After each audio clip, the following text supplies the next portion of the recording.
actually some really good SEO plugins out there. I actually started using Rank Math. I like that tool as well on some client site. But when you're talking at the enterprise level, getting plugins through security is a nightmare. You'll actually find, like, both companies I worked with, I don't think we had more than like 7 plugins, and most of them were custom.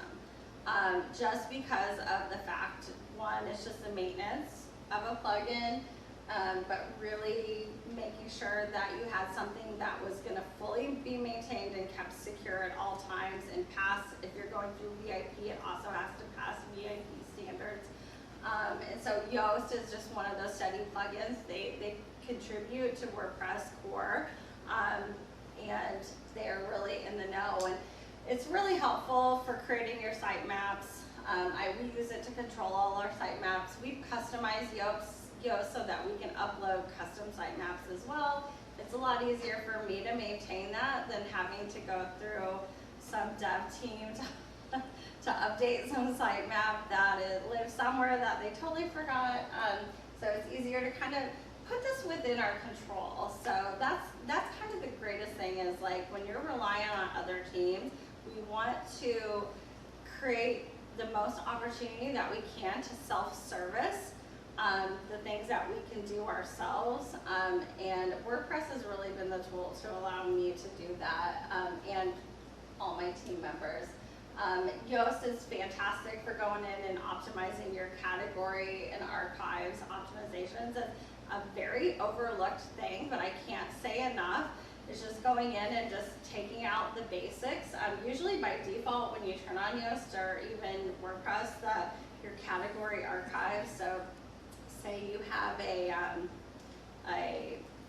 credit cards category for content, by default it is going to say credit cards archives, which is not necessarily what I'm optimizing for.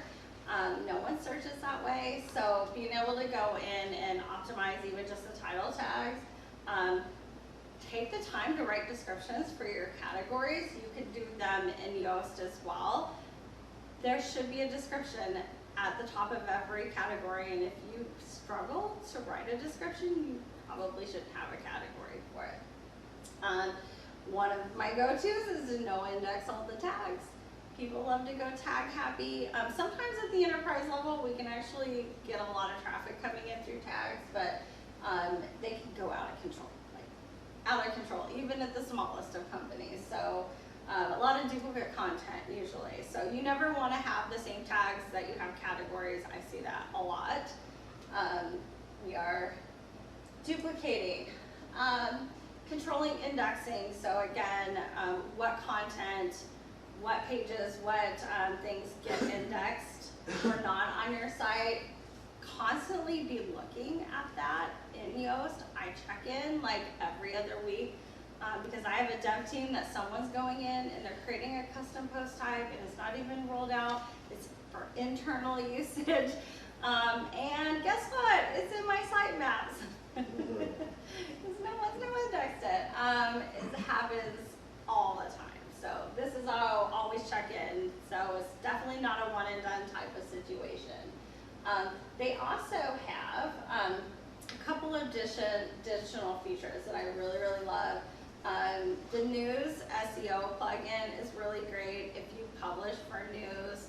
I highly recommend having a separate sitemap for news. A lot of places just tend to like throw everything they write in there, but it's not all newsworthy. And so I would suggest like figuring out your categorization, unless you are a news organization where everything you publish is news, but be able to separate that. You're more likely to like get picked up in Google Discover or Google News if you have that sitemap in place and is optimized with the proper schema for news. Also videos. If you are embedding videos, I really hope you are. I think we've seen a lot of positive impact in these latest ranking updates that are really supporting short film and short videos within posts. Think TikTok. I'm pretty sure they did really well with this update, but also take the time to build out a video sitemap as well.